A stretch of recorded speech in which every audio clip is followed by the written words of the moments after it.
every loss is not necessarily a fat loss. Sometimes you're losing water. What you don't want to lose, what you want to Mm-hmm. hang on to at all costs is muscle. Muscle, Muscle, yeah. more and more, they're telling us muscle is the organ of longevity. Mm-hmm. You need muscle. And as you get older, you really need it because for all the other things that it can do for you, it'll keep you strong. It'll help you maintain healthy bone and keep you from falling. What's like one of the number one things that happen to older people? They fall, they Yeah. break their hip. And somebody just told me the other day, there's a statistic that says that elderly people who fall and break their hip typically don't live but like a year or more after that, after they break their hip.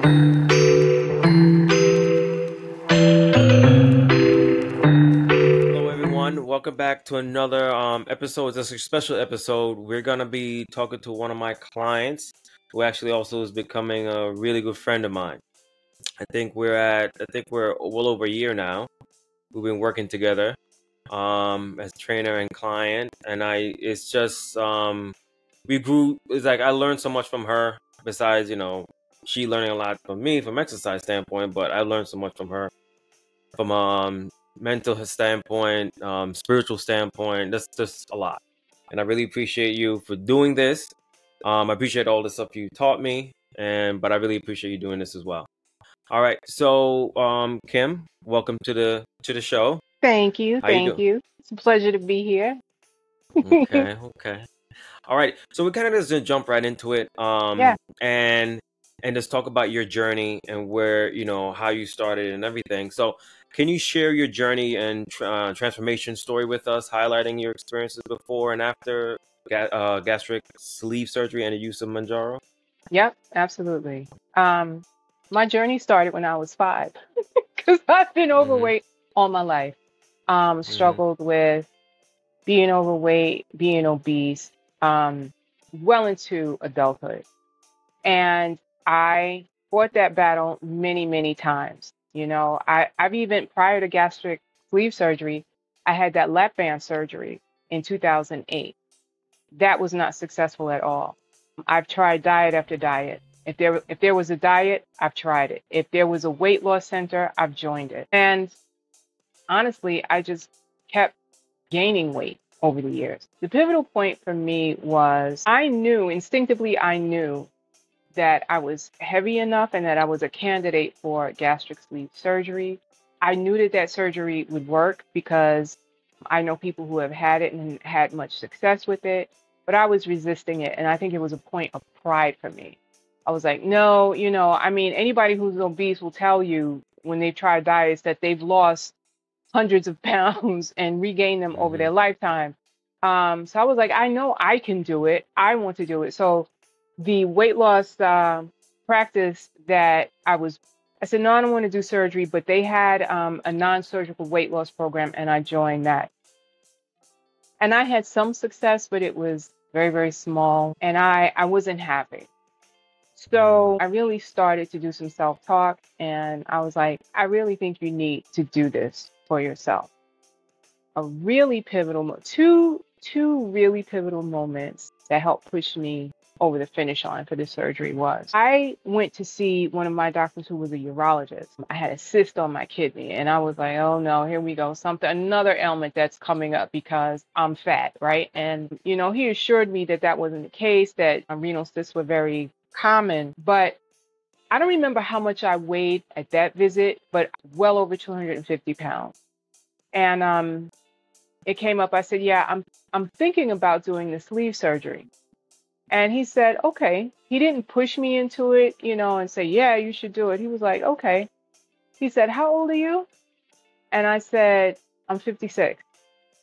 And he said something that absolutely changed my mindset. And he didn't even mean for it to be that impactful, but it was. He said, yeah, okay, you're 56. He said, well, the window of time for you to turn your health around is closing.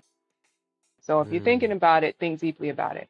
And that kind of stayed with me. It's like you're 56. When are you really going to go at this like full guns? And so I started the process. I signed up with a surgeon's office, went through the whole, insurance process, and got approved for the surgery. Where the Monjaro is concerned, doing my own research, I found out why these kinds of medicines work. The Monjaro, the Ozempic, the Wegovy, they're all like different brands of the same thing. One of the surgeons in the practice told me, he said, obesity should really be called diabetes. He said, because obesity is almost always due to a person being insulin resistant. That is, they're either diabetic or they're pre-diabetic. Their glucose is always spiked, which means their pancreas is always producing a lot of insulin, and insulin is a fat storing hormone. That's why intermittent fasting works, because it shuts off the glucose and it shuts off the insulin. So I decided to, I was pre-diabetic, and I decided to make use of the Monjaro as an added weapon in my arsenal of how I was going to battle this, because obesity is a fight. And, as I've said to you before, who fights a battle with one kind of weapon? I'm old enough, I'm way older than you, Shane. I'm old enough to remember when this used to be called the battle of the bulge, right? Because it feels like you're always fighting and getting nowhere. So I decided, okay, I'm getting on the battlefield, but this time I'm pulling out the bazooka, which was the surgery. And I didn't go on Monjaro right away. And I didn't go on Monjaro because the surgery wasn't working. I went on Monjaro because I was still pre-diabetic and because I still needed help with appetite suppression. And it has helped me greatly. That's kind of how I wound up where I am. That's the gist of the journey. Yeah. But wait a minute, you said there was 2 turning points for you? Besides the doctor saying that? Yeah, the doctor saying that, and me getting on the scale and seeing the weigh-in that I had, I was 287 pounds. That was my top weight, and that number did something to me, Are there people heavier who are like cool with it? Yeah, and that's fine. But for me, I felt like I had reached a new low, so to speak. It's like I was so close to 300 pounds. And even though I had been obese most of my life, I had never gotten that close to 300 pounds before. And I was like, what I'm doing is not working. I need to try something different. And I believed that the surgery could help. Plus, my mindset about the battle shifted. I was like, this is not going to be just another diet. This is going to be something that I'm really serious about. And when you're serious enough to go ahead and have surgery, your mind is changing. Your mind is changing, So, yeah, that 287 pounds hit me between the eyes. Like, you got to do something. Yeah. Okay. All right. So what are the biggest challenges you faced during the weight loss journey and recovering process? Well, the day after surgery, when I came, that word recovery, when I came out of recovery and I was taken to my room, the following morning, I immediately began to cry and have like buyer's remorse. I was like, I can't believe I did this. What did I do to myself? It's like nurses are all around me and they're making sure, they're checking my glucose and they're giving me whatever. It's like I got all this, I'm hooked up, and I was so sad, feeling like I had made a mistake, and also feeling sorry for myself. I was like, the self-talk I had at the time was, I can't believe you let yourself get so fat that you had to have surgery. Totally not giving myself the grace and understanding obesity is not a fault, it's a disease. And I chose to do something about my disease. Now, I don't know if the anesthesia hadn't worn off and I was just, certain medicines make you weepy, but I was crying. Fortunately, a lot of the nurse professionals that they had come around were also bariatric patients themselves, and said, they encouraged me and said, listen, what you're feeling right now is perfectly normal. We all went through it. It's just part of the journey. They were like, you're not going to stay in this place. You're not going to be in the hospital, and you're not going to be in this same mental space. So that helped me. You need community.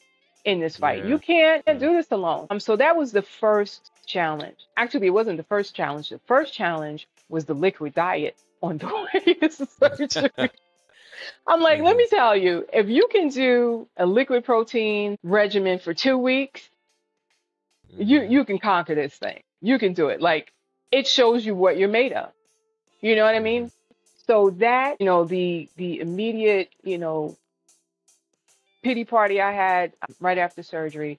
And then, like the first month after surgery, I wasn't in a lot of pain. I wasn't nauseated, none of that. But it was just very difficult to try to eat anything because you're still swollen from surgery. And then I was worried about getting in enough, you have to stay hydrated and Hmm. all of that. That was the physical challenge.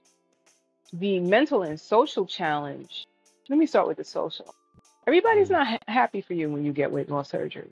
Everybody doesn't agree with it. They think, oh, you should have just done it on your own. And what does that really mean? So, you can possibly face lack of support from people close to you, especially with this surgery. And I had some people who were supporting me, other people close to me that I wanted to, that didn't necessarily, but came around. The people initially who didn't support were just afraid for me, because they'd heard so many horror stories No about the stories. surgery Yeah. and people who didn't come out of it. But that kind of makes you stronger, when you're determined, look, I didn't do this for whoever was going to support me and whoever wasn't going to Hmm. support me. I did it for me, you know. Hmm. So those are the challenges that immediately come to Okay. Okay. All right.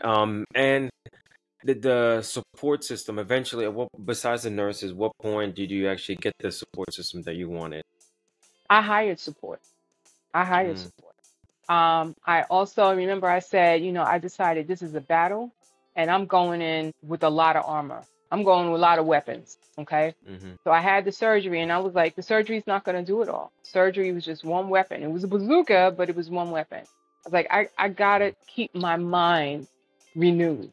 Okay. And so fortunately, my health insurance covered a food psychologist.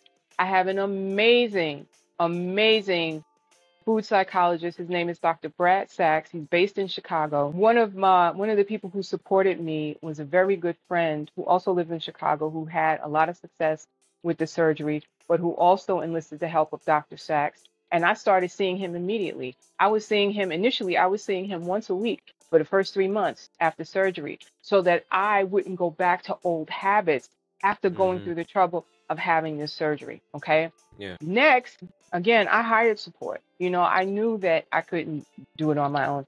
So it wasn't you, but I hired a trainer. I was like, I need to exercise, but I don't know what I'm doing. I don't know where to start. I don't know how to strength train. I don't know what my limitations are initially. So I hired a trainer. And then, with all of that, I just began to be more self supportive. I Right. began to Yeah. be a cheerleader for myself. And as you know, I'm a very spiritual person and I stayed in God's presence. I was like, I can't do this without you. And I thank you for how far you brought me and how far you're going to take me. All of that. Hmm. It's necessary. You know what I'm saying? All of that support is necessary. And the more support a bariatric patient has, the better. But even if they don't have it, you got to be your own cheerleader. Yeah. Absolutely. So, how has your weight loss and improvements in your health influenced your professional and personal relationship? Well, professionally, well, I did have the surgery while I was still working. And I worked for a law firm where, they're so sensitive, it would be politically incorrect for anybody to make any comment about my weight. But I began to have a lot more confidence at work. It's not like I was somebody who lacked confidence at work, but I began to, both professionally and socially, I began to speak up a lot more for myself. Mm. And it wasn't just because I was skinnier and felt like, oh, now you deserve to speak up for yourself. It's because all of the steps that I took on my own behalf made me feel very empowered. And it gave me back a sense of my self worth. And I think I amazed myself one day at work, actually. I've complained to you about my boss many times, about how rough and tough and really demanding that he could be. And he would just he could be totally off sometimes. I found myself, it was almost like an out of body experience. He had been particularly horrible that day. I hope he never sees this. But I found myself getting up from my desk and walking into his office and shutting the door. And I said to him, your behavior today, unacceptable. And I'm not dealing with it. And he was immediately apologetic. He and I have been working together over 25 years. That was the first time, and I was in my 24th year with him when I walked into his office and said this. I was like, I'm not accepting that behavior anymore. He was immediately apologetic. He was like, I know. He's like, you've been putting up with it for years and blah, blah, blah. And I said, listen, I appreciate the apology, but please know, I'm not telling you that I'm not accepting this behavior anymore so that you can apologize, so that you can even modify your behavior. I'm giving you the information. What you decide to do with it is on you. Well, I'm telling you what I'm doing. I'm not accepting that anymore. Yeah. He respected that, and there have been more moments like that where I have just spoken up for myself, both at work and socially, because when you're someone who's obese, you kind of feel like a second-class citizen in any group of people that you're in. That's not true of everyone, but when you have fought this fight since you were a kid, only to be defeated every time, when you are socially bullied for being overweight and teased about it, and then when you get older, you're made to feel, and nobody's gonna want you. Look how fat you are. You know what I'm saying? You just begin to shrink and shrink and shrink, and you begin to believe all that negativity about yourself. But when you empower yourself and decide, I'm doing this because I think I deserve it. I'm doing this because nobody else is going to do it for me. Then your shoulders begin to square up, and your mind changes, and you really decide that you're worth being treated well, and you're worth getting the same respect that you give to other people. So it's definitely had a positive impact. I don't want to call this a negative. I really view it as more of a positive, but I used to only be able to shop in plus size stores. So once I could shop in regular stores, and I really hate that term regular, but once I could shop in regular stores, I was a little out of control. I was a little out of control. Listen, up to just, and I've reined it in. Well, I've had to rein it in because I've recently retired. But I went swimsuit shopping the other day. I cannot wait to get to the pool. I can't wait. Now, I will say this, with all of the personal training that I've had from my former trainer and from you, I feel amazing. I feel like I look so much better, but I still have cottage cheese thighs, I still have cottage cheese thighs. I still have, what they call bat wings, you know what I mean? And I still have moms who've had babies call it a fupa, where you still have a little hangover belly a little bit. Yeah. But I don't care. I don't care. Maybe I don't care because I'm 60. If I was 30, maybe I'd care a little more. But socially, it's done a lot for me because I just feel like I look so much better. And so I have more confidence as I move around in the world. Yeah. Yes, good for you. Good for you. I mean, and the thing when it comes to the wings or what have you, there's something that I still have because I was overweight myself, and I have the stretch marks. And I would be afraid, even when I lost the weight, I'll be afraid to take my shirt off because you could see the stretch mark. But then one thing someone told me, actually my fitness manager told me, he said, Shane, it reminds you of where you came from. Yep. And so, I mean, I have no problem doing that now because of, because it is. I mean, maybe because I'm older, married, I'm not trying to, get nobody, so, I'm happy. But I feel the same way. Maybe it could be a compliment. Yeah, but it's I understand what you're saying when it comes to stuff like that. You just, Mm-hmm. Yeah, and a lot, even the stretchy arms and what's happening on my thighs, because my thighs are many inches smaller than they were when I was overweight. Mm-hmm. A lot of it, excuse me, just the natural aging process. The skin has loosened up. We lose collagen as we get Mm-hmm. older. The reason that it doesn't bother me is because I'm so much better now at self-acceptance. I Mm-hmm. have told myself, you are not self-rejecting anymore. And you're not going to be Mm-hmm. talked into self-rejecting it. Nothing about me. I don't reject it at all. Mm-hmm. Mm-hmm. Good. Good. Good. All right. So, what advice would you give other professional women who are considering the similar journey towards a healthier, happier life? Whether it's professional women or stay-at-home moms or any woman, fight. Fight for you. If you're thinking about having gastric sleeve surgery and you think it's something that's going to help you, go to a trusted surgical practice, sit down with them, talk to them, and if you feel it's right for you, don't be talked out of it. There's no shame in it. Obesity is a disease. It is not a moral failing. It is not a personal fault. It is a disease that is not your fault. Nobody came here with the option the option wasn't offered to us. Would you like to be genetically predisposed to diabetes? You know what I'm saying? Like, who opts for that? You had no Mm-hmm. control over it, Yeah. whether it happened from when you were a kid or if it developed later in life. It's hormonal, okay? And if you've been fighting and you're at a place where you're just really ready to take your health back, do it.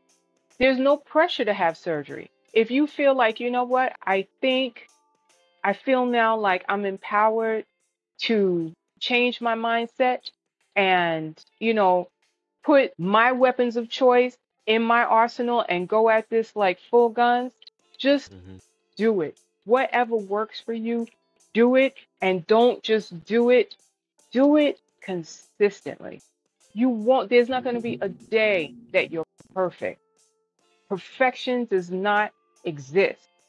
Consistency, perfection is when you just keep at it and keep at it and keep at it. If you're Absolutely. new to working out, and feel like, oh, I'm so out of shape, how am I going to do this? Somewhere between the first 4 and 8 weeks when you first start, you are going to feel the most out of shape you ever, especially if Mm-hmm. you have a trainer like Shane, y'all. But once you get past that hump, Yeah. it's hard for me to describe sometimes how empowered exercise makes me feel. Sometimes there are days, Shane, like maybe the third day after like a really heavy leg day, where I'm walking so strong. I just feel like just like really, really strong. And I know that's because um I'm working out. I'm pushing towards making my body healthier. It's like you actually become addicted to it in a sense. And when you Mm-hmm. skip, your body's not happy about it. It will ask you about it. It will ask you for it, Mm-hmm. and it'll keep asking you to push high. Listen, our last workout from earlier today, when I left, I'm not finished. Like I wanted to do something, so I went for a run. You know what I'm saying? Like your body will, as you push it, it'll ask for more. It'll ask for more. And as you do it, you will just begin to transform, not just physically, but mentally. So my advice is just get started. Make a list.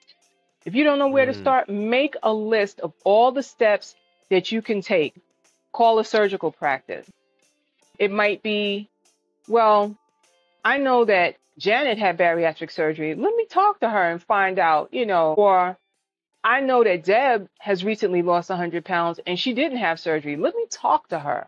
You know what I'm saying? Or make the connections, make a list. And as you start doing the things on that list, check them off because then you're on your way. Then you're Yeah. on your way. You start taking this what they say, the journey of 1,000 miles begins with a single step. You gotta start taking the steps. That's very on point. Very, very true. So now you've been, doing this for some time now when it comes Hmm. to exercise, Yeah. and you've been seeing and paying attention no more. You sending me stuff about, on social media. So are you seeing more of that, these gimmicks and all these different kind of like, these exercises, these over the top stuff? Not like a burpees because I should have had to do burpees today. We're gonna run, you know. But it's like, are you starting to like be more aware of what the fitness industry is about now? I'm You more know what I'm saying? aware of the gimmicky advertising. Okay. Mm-hmm. One of them, it's not, I haven't seen it on social media, but when I hear it, like my husband he listens to 1010 Wins a lot. When I hear the gimmicks, I get really mad because they're Mm-hmm. lying to people. Um, my biggest one that I hate is the diet for your blood type. Mm. What? Yeah. What? Yeah. Come on. Come on. Mm-hmm. I don't believe in weight loss centers based on my own life experience. I've been a part of Nutrisystem. I've been a part of Weight Watchers. Now, let me talk about these two. Mm-hmm. Nutrisystem works because Nutrisystem has you eating in a way that mimics the effect of Monjaro, Ozempic, and Wegovy. They have you eating things that keep your glucose down so that your insulin doesn't have. This is why surgery is an option, but not necessarily. It's not for everyone. You know what I'm saying? You and Mm-hmm. I have had this conversation. You don't have to have the surgery, all Mm-hmm. right? But I don't like that the little bit of food that they have you eating is just not sustainable. It's just Mm-hmm. they don't have you eating a lot at all. And in order to be truly successful with Nutrisystem, you have to buy their food, Yeah. okay? And you're persuaded to buy their food. So I'm not a fan. Weight has you eating in a more healthy way, but again, it's mimicking the way one should eat, the way you should eat in order to keep glucose levels down. Theirs is a point system. All of the food that you eat has points, and you're eating your own food. And within that point system, they're controlling the amount of carbs and the protein, all the macros, so you don't have to think about it. They're just like Yeah. eat from this list of foods and eat this many points a day. Weight Watchers, I don't have that much of a problem with because they also encourage exercising and they also encourage community. Yeah. But it wasn't lost on me that they decided to partner with Ozempic, okay? Yeah. Because these nutritionists, and these doctors that are on the board of Weight Watchers have always known Yeah. obesity is mainly hormonal. Um, and I think it was the CEO of Weight Watchers that I saw not too long ago, saying, "We got it wrong. We just got it wrong." And that's why, they've known, I think, for a really long time. But the reason you have so many of these medicines coming out now is because, big pharma in this country, they run the show. And Yeah. they smell blood in the water, and that's why a lot of people who honestly, from a medical standpoint, need the medication, it's always on back order because now you got celebs and people who can afford to pay for it out of pocket just because they want to lose 20 Mm-hmm. pounds for their next gig, you know what I'm saying, are buying it up. Yeah. So, but as far as social media, now, I like watching the videos. See, okay, let me rewind. You're a personal trainer, so you know the moves that work and the moves that train particular parts of your body in a healthy way. And then you know what's like gimmick, okay? Because there's still trainers out there trying to convince you that you can spot reduce, which is, Yeah. you can tone but you cannot tell your body where to take excess fat from. But Yeah. I like watching the over the top moves not from the standpoint of, wow, that's what I got to do if I want to look like that. Yeah. I like watching it from the standpoint, it's amazing to me what the human body is capable. And then my favorite my favorite workout videos are the ones that people make as a joke, and they walk into the gym and people are doing like ridiculous moves on these Yeah. machines because Hmm. they don't know what they're doing, and I just scream at them, hire a Hmm. trainer, you don't know what you're doing. But yeah, the gimmicks are out there, and the gimmicky stuff where it comes to medication, where it comes to exercise, it works in the short term. Yes. Yeah. In the short term, and it can also be harmful. So the gimmicks can be Yeah. harmful. So I stay away from the gimmicks, and I watch Yeah. the over the top exercises, for entertainment. Though there is one move, Shane. There is one move. I Which really one? we'll talk about. Well, I don't think it's gimmicky, but it's the one where I saw a couple doing it together. You're on your back, your knees are bent, and there's something holding your feet, like your feet are under something. The same way you would do crunches, like you have me do crunches with my feet under, the weight machine holding my feet down, Yeah. stabilizing my feet. So you're holding a weight plate, right? And you're on your back, and you lean back, and you come up to like a standing position, and you keep repeating. Oh. To me, that is just Yeah. like the bossest move. And if I can ever Yeah. achieve, I'm gonna be like, I have graduated. I don't need Shane anymore. No, no, that's definitely challenging. That's definitely a challenging move. Seriously. Mm, Yeah.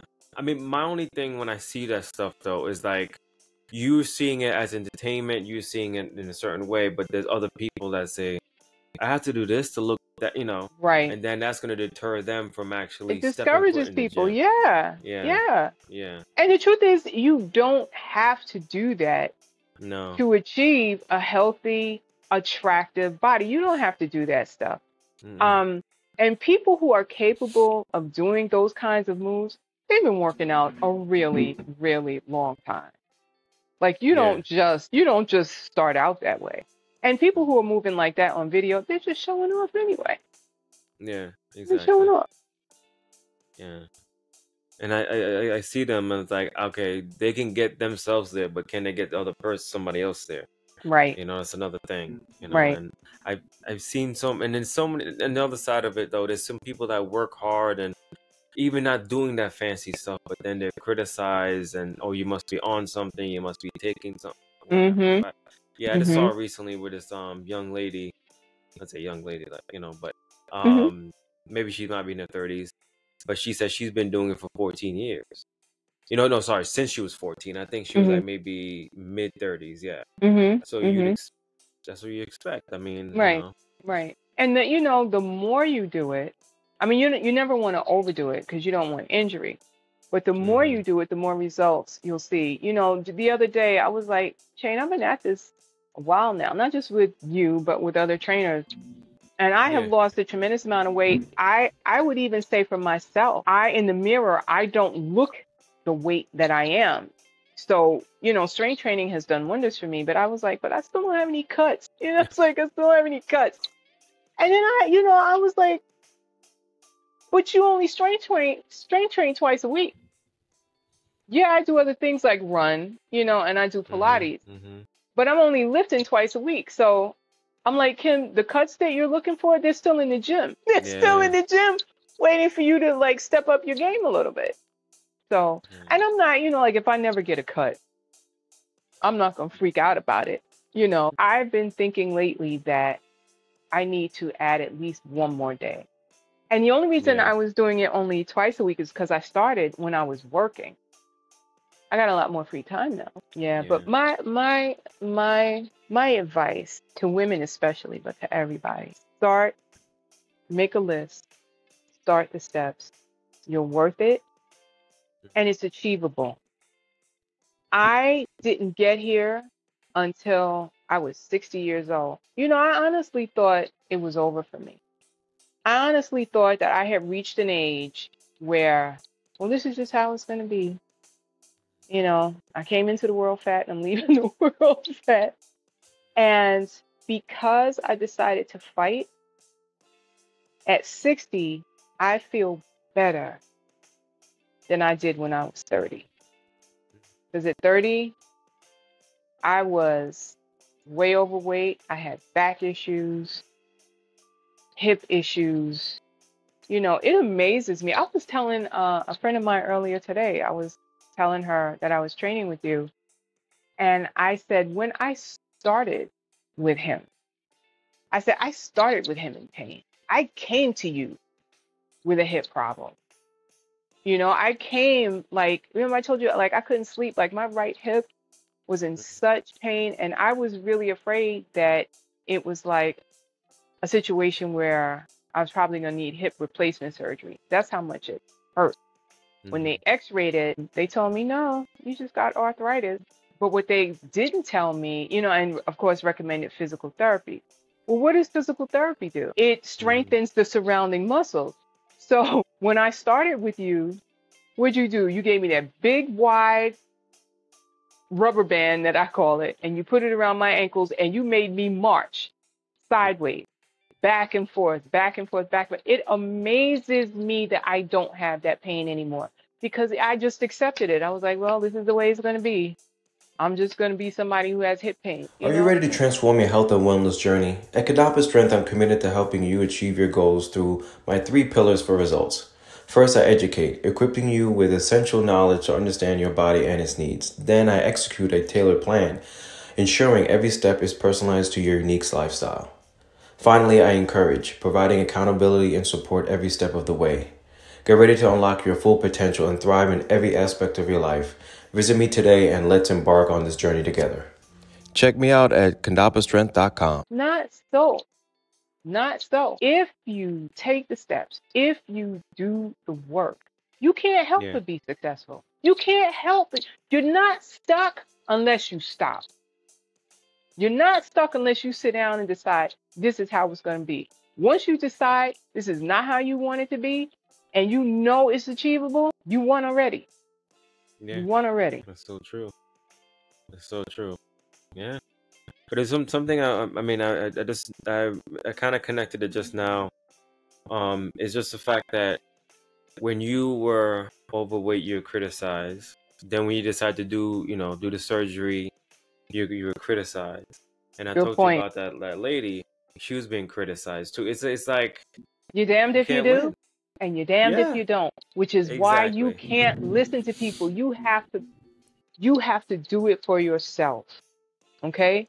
You have to do it for yourself because you're overweight, they make fun of you, they tease you, they ignore you. You know what I'm saying? But then when you take steps, and I tell you another thing, it's not just people who are not overweight that try to make you feel socially awkward for being overweight. Hmm. Overweight people who don't want to do anything about their weight don't like Hmm. it when you start doing something and you start looking different because it's shining a light on their inactivity. It's shining a Hmm. light and exposing the fact that they can do it too, but they don't want to do it. Yeah. Good point.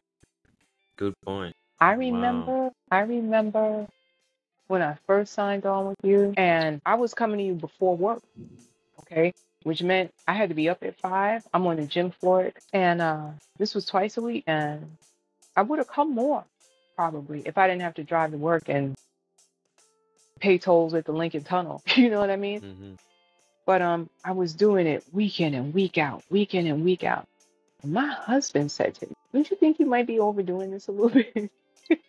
Hmm. And I knew that he was coming from a place of concern, you know, and he was thinking like most people think, you know, that it doesn't take all of that, but it does.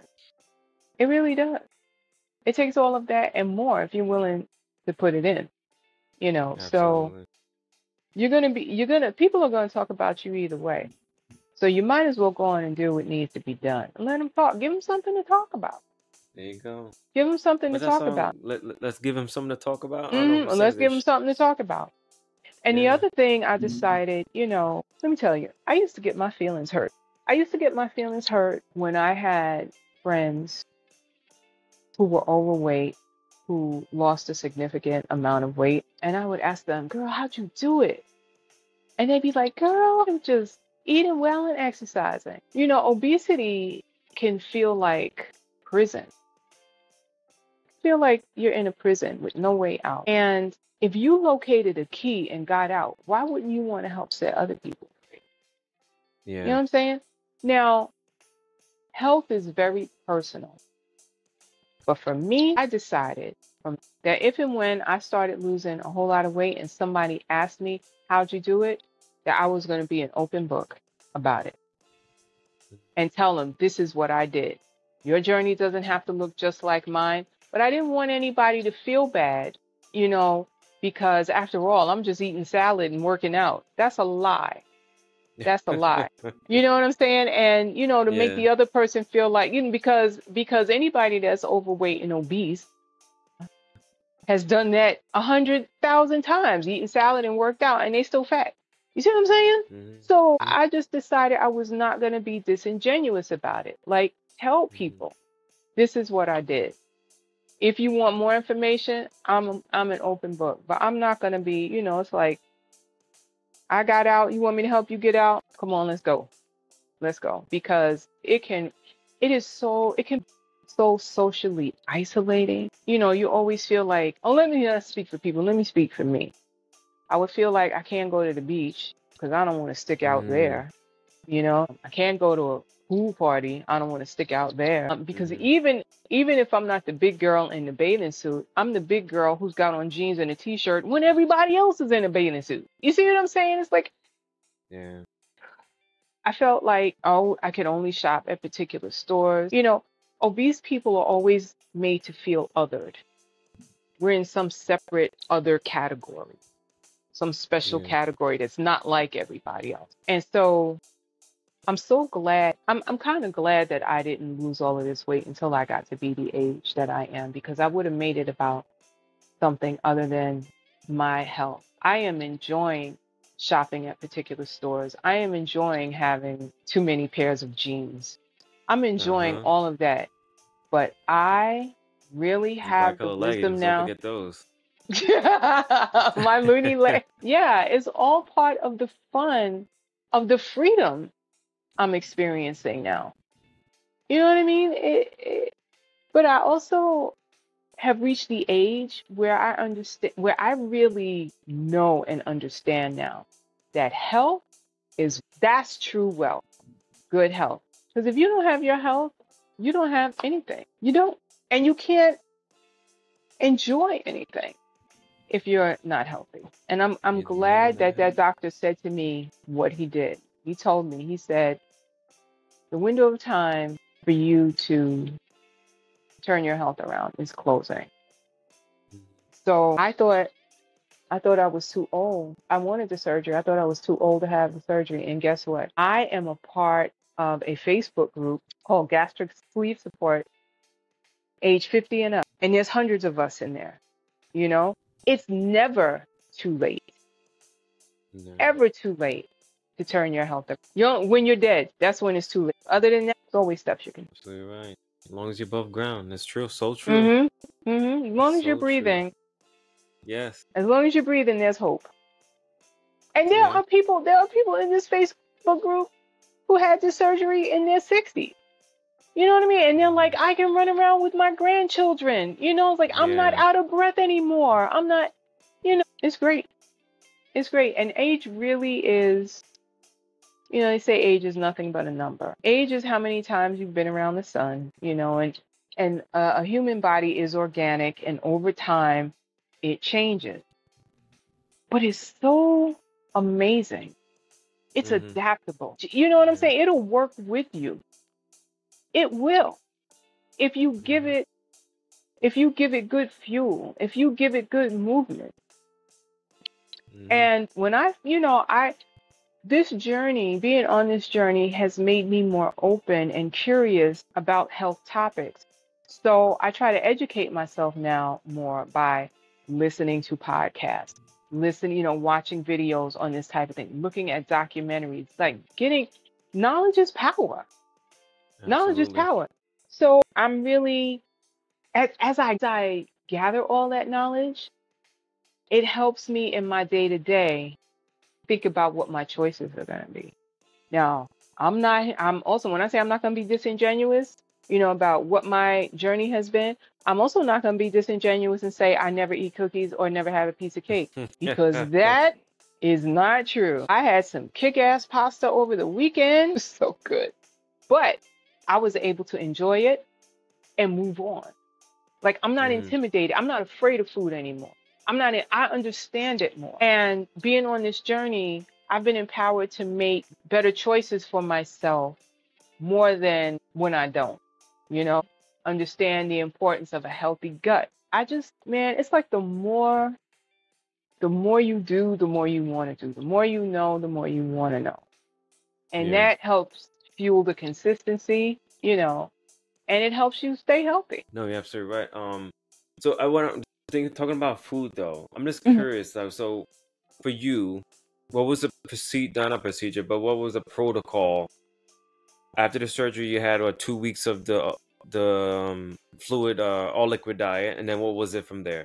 So if I recall, because I had the surgery in September of 22, if I recall correctly, the first week or 2 weeks is mainly liquids and liquid protein because you're still healing. Then after that, and you're not physically hungry, you're really not. You do feel physically weak, okay?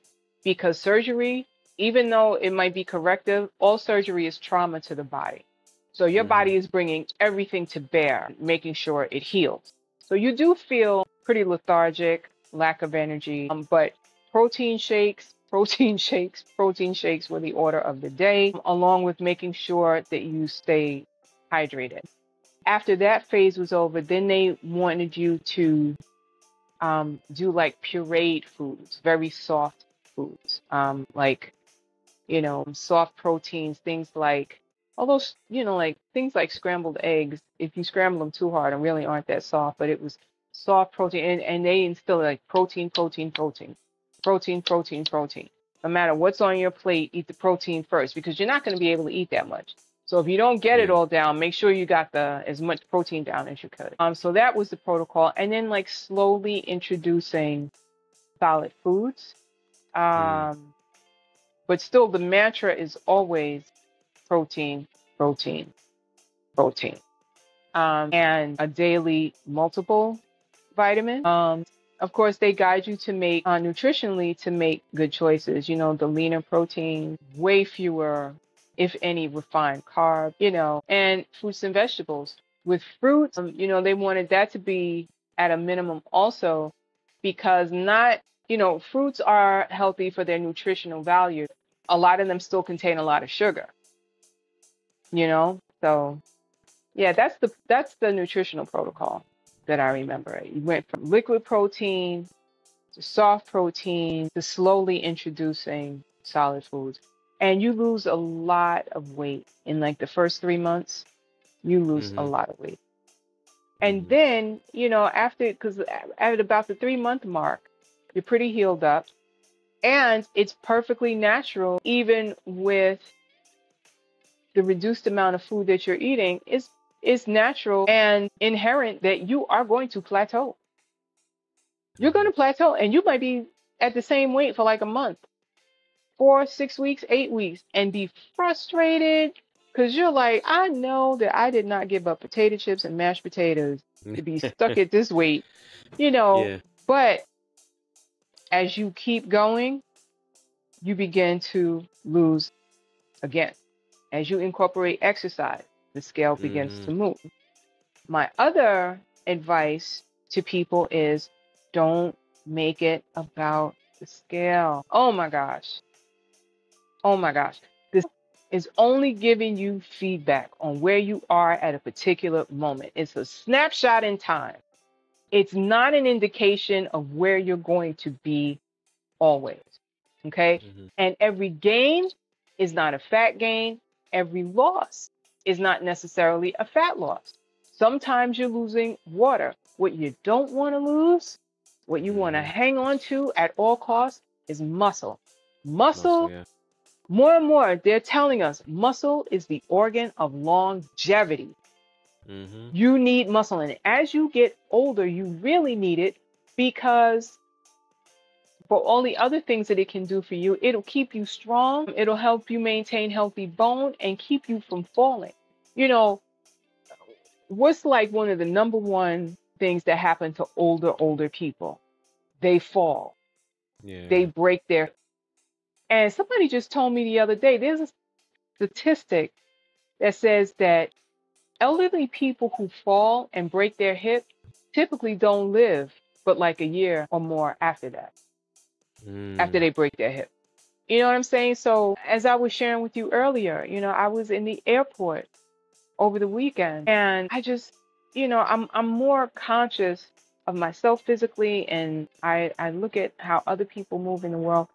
So many people are just broken down. So many people who aren't even necessarily elderly, they're on canes, they're on Yeah. walkers. You know what I'm saying? Or even if they're not on a walker or on cane, they're teetering and tottering. Then Mm. they're walking Mm-hmm. it. Let me tell you something. Charlotte Airport, they rebuilt that sucker, and it is huge. I mean, you got to Mm-hmm. walk. You have to walk, and they walk, and they got to stop. Walk, walk. Pride won't let a lot of them get a wheelchair. You know what I'm saying? Mm-hmm. Because the airport will come and get you, but they're like, we stay in denial. We stay in denial about stuff. So, and some people, and they're not even that old, and knowing what I know now, having like gotten so much better, I just want to shake people sometimes that it could be better than this for you, but you can't want it for people more than they want it for themselves. No, you can't. You can't.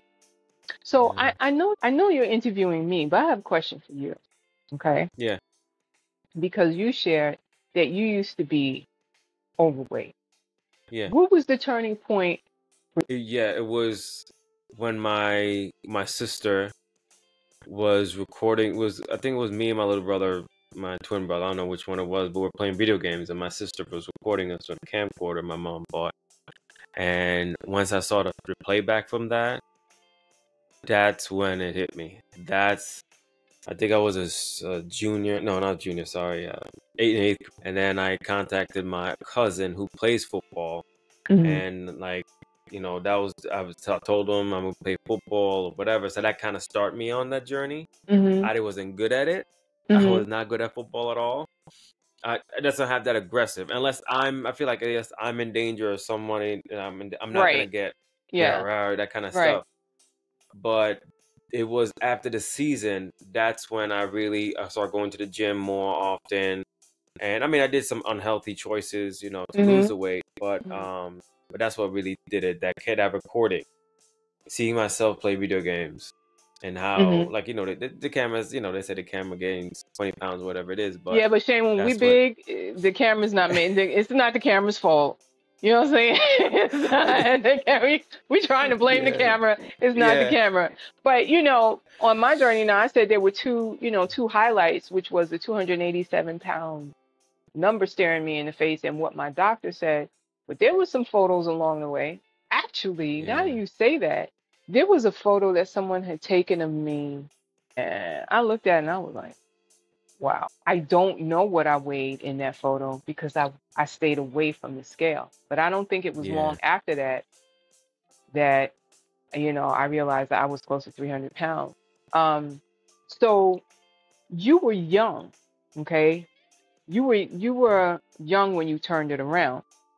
So it was Yeah. like that playback of that video, and you decided, Mm, okay, I want to play sports, and I'm going to the gym. So for me, you're always proof that everybody's journey doesn't look the same. Surgical intervention is not necessary if you really don't want it to be.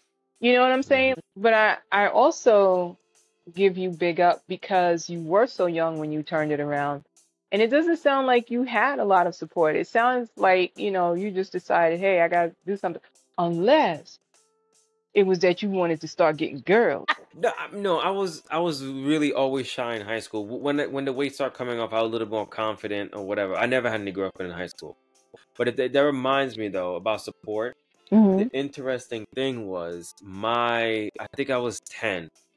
was one of the last times I went to Jamaica. I mean, I never saw eye to eye with my father, but I remember he was picking us from the airport. Me and my twin brother. I think my sister was there too. I forgot, but we're driving, and I remember I would never forget this.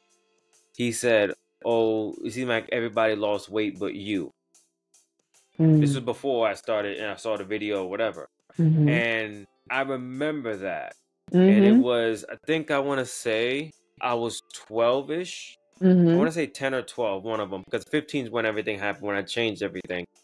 But I think it was like 10, 11 or 12.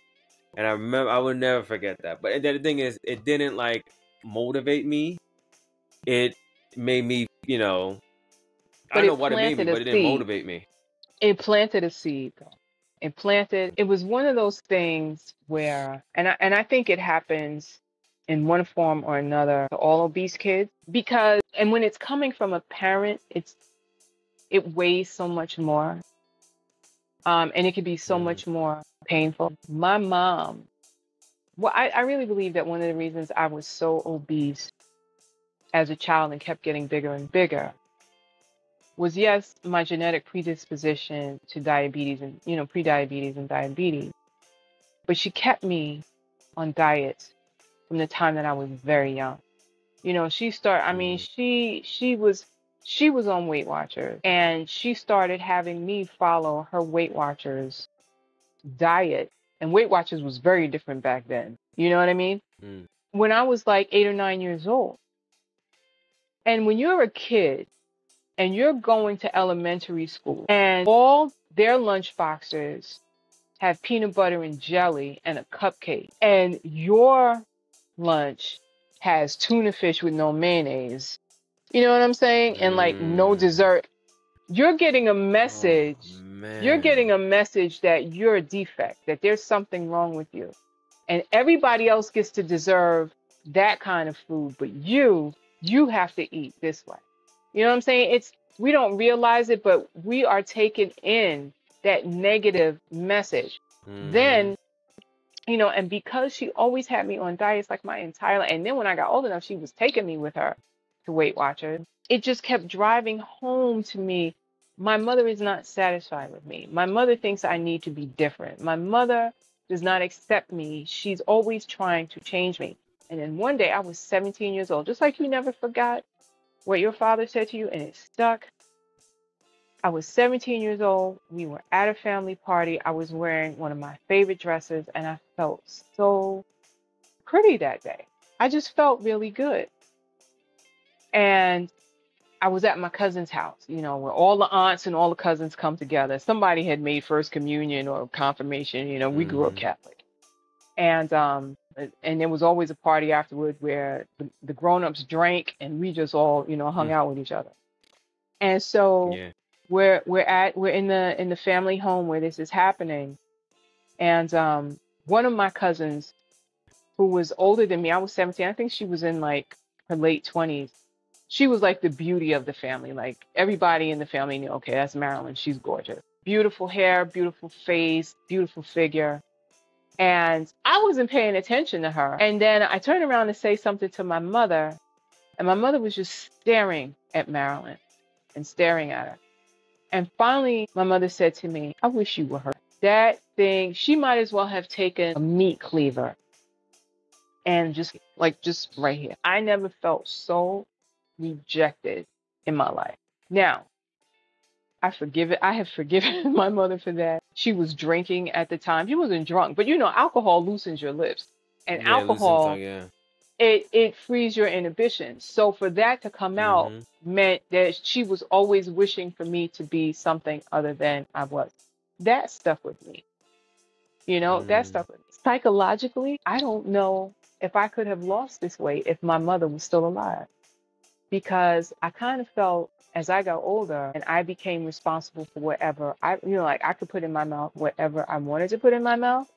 My food psychologist, helped me understand that I just decided, you don't love me, I'm going to be as fat as I possibly can. Okay? You think you didn't like that? Watch this. You know what I mean? Like we self-sabotage. And food became love at that point, you know, because as a kid, I felt like she was really delicious foods for me. So I saw that kind of food, you know, the macaroni and cheese, the mashed potatoes, all that kind of stuff as love. And when I couldn't have it, once I became an adult, I could give myself all the love that I wanted. And I did, but I paid for it physically, you know. And, you know, later on in life, she was very apologetic and contrite over how she actually wound up creating a food addict when she was trying to prevent one. You know, she created a food addict in me when she was actually trying to prevent me from becoming overweight. And, you know, she acknowledged that she went about it wrong, and she never bothered me about my weight after that. But I know it bothered her. But again, you know, if you don't forgive, then you can't move on. And I understand that she was doing the best that she could with what she knew. And I found out later, she was so in her family, all of her aunts, because her mother passed away when she was very young, all of her aunts used to call her fatty, used to make her feel terrible. You know what I'm saying? And she wasn't even that big. You know, she decided when she got older, nobody's going to treat me that way. So I'm always going to make sure that I'm slim so I don't get treated that way. And she was trying to protect me from being that way by raising me like she did, but it had the opposite effect. So yeah, when we're kids, those kinds of things stick with us. And my advice, some more advice, my advice to anyone watching this or listening, who's overweight and is trying to overcome it, if you have children who are also overweight, please, please, please don't speak those kinds of things over them. And always make nutrition about health and not appearance. Not appearance, about health. Get them to want to be healthy. Get them to want to feel empowered, you know? Never make it about how they look, because they will rebel. Yeah, absolutely right. Absolutely right. Gosh. Well, Kim, thank you so much. I mean, is there anything else you want to add?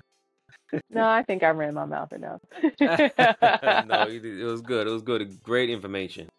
And I really hope people listening or watching can really you know, really appreciate this. It's you know, to be able to come forward and say all this, you know, be vulnerable and it's tough. I was glad to do it. You know, we need community to do this. You can't get past this kind of thing unless you're honest about it, authentic, and you have to be vulnerable. You have to be vulnerable. So, and I also want to say to anybody that might be listening or watching, I'm an open book. If you have questions, contact Shane. And Shane, you contact me and be like, you know, Deb, Janet, whoever would like to talk to you. I'm willing to answer any questions. I also, you know, I have a different kind of group that I meet with that I tell when we talk one-on-one, whatever we talk about stays with me. It stays with me, you know, so yeah, but I was very happy to do it because I'm passionate about this now. I'm not passionate about burpees and I'm not passionate about lunges, but I'm passionate about it. That's so you won't give me lunges and burpees tomorrow. No, but that's the thing is like sometimes that first step is just asking for help. Yeah. That first step is always just asking for help, you know, and you know. The bravest thing, one of the bravest things anybody can do is say help. That's bravery. You know, because you're acknowledging I can't do this on my own. But baby, once you take that first step, you already won. You already won. Because once you take that first step, you're going to want to take the next one. And the next one after that. And the next one after that. And the next thing you know, you're on a podcast talking about how you did it. That's true, yeah. Well, thank you so much, Kim, for doing this, and I really appreciate this. And yes, I'll see you tomorrow. Maybe you have burpees. I don't know. We'll see. But thank you so much. I really appreciate it. You're welcome. You're welcome. I'll see you tomorrow. Have a good one. Are you ready to transform your health and wellness journey? At Condappa Strength, I'm committed to helping you achieve your goals through my 3 pillars for results. First, I educate, equipping you with essential knowledge to understand your body and its needs. Then I execute a tailored plan, ensuring every step is personalized to your unique lifestyle. Finally, I encourage, providing accountability and support every step of the way. Get ready to unlock your full potential and thrive in every aspect of your life. Visit me today and let's embark on this journey together. Check me out at condappastrength.com.